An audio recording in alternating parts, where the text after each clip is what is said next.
Nes aš... Galėtų būti jo pokalbis. Žinai, ir dabar galiu pasakyti, kad nežinau, žinai, ar per daug neprišnekėjau dabar, nes yra tos autorinės visos, kur negalim sakyti.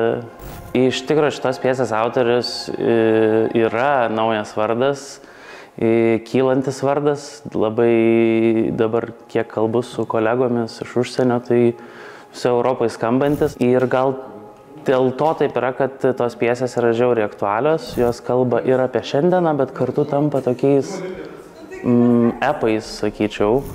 Ir tas paprastumas šalia, reiškia, derinamas paprastumas, paprastų žmonių gyvenimai ir epiškumas, kabinantis visas šiandienos esminės problemas, esminius skaudulius, jisai iš tikro, sulaukia atgarsių.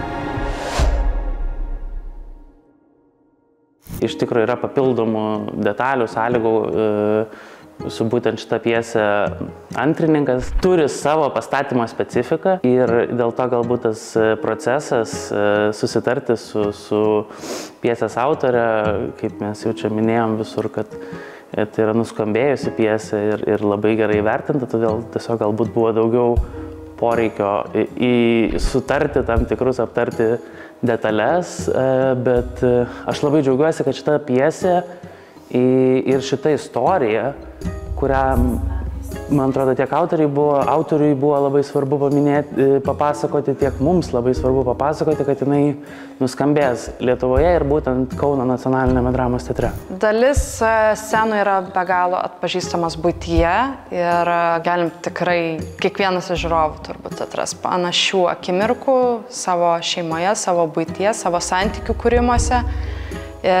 Tai lygiai taip pat ir aš jaučiuosi, kad randu panašumą tą savo kažkokį antrininką tam tikroje vietoje ir kaip tas antrininkas keičiasi, galbūt ir tu gali kažkada pasikeisti. Pjesė yra tokia, turi ir detektyvo, ir komedijos, ir net ir gal ir romantinės komedijos bruožų, bet jokių būdų gal nesakyčiau, kad tai yra toks visiškai lengvas kūrinys. Jis nagrinėja tikrai rimtas temas, pjesės centre yra jauna šiuolaikinė pora. Antrininko tema vystosi tam susikirtime tarp tikrovės ir realybės.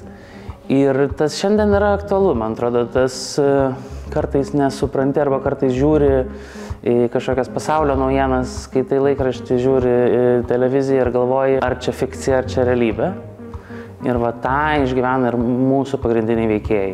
Bet šalia to jie yra kažkokie, tai yra, aš sakiau, man tai yra šiuolaikiniai Romeo ir Džiuljeta pora, kur kartais galbūt pasaulis ar jų šeima yra trukdis jiems būti kartu. Pirmiausiai norėjom sukurti tą kažkokią atpažįstamą erdvę, bet ir tuo pačiu labai abstrakčią.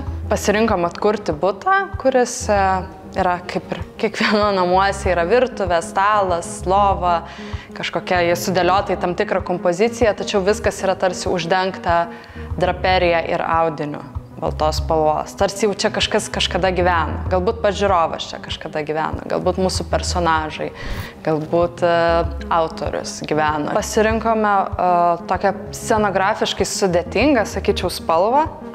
Baltą spalvą, teatre dažniausiai retai naudojama, bet taip ta balta spalva yra toks tarsi baltas popieriaus lapas, kuris galima suteikti ir spalvų. Mes taip pat naudojam video projekcijas, kuriam pasitarnauja visa ta balta spalva. Ir kitas svarbu, kad visą tai norėjosi sukurti ir tam tikrą skulptūriškumą ir kurti draperijas aplink kiekvieną esantį objektą scenoje ir pačią sceną padaryti tarsi skulptūrinis objektas, kuriant klostes, draperijas tam tikras ir turėti tam tikrą užuomazgą net į Mikelandželo pietą. Vienas iš dalykų, kuris padiktavo vizualinius sprendimus susijusius su video, tai buvo pati scenografija.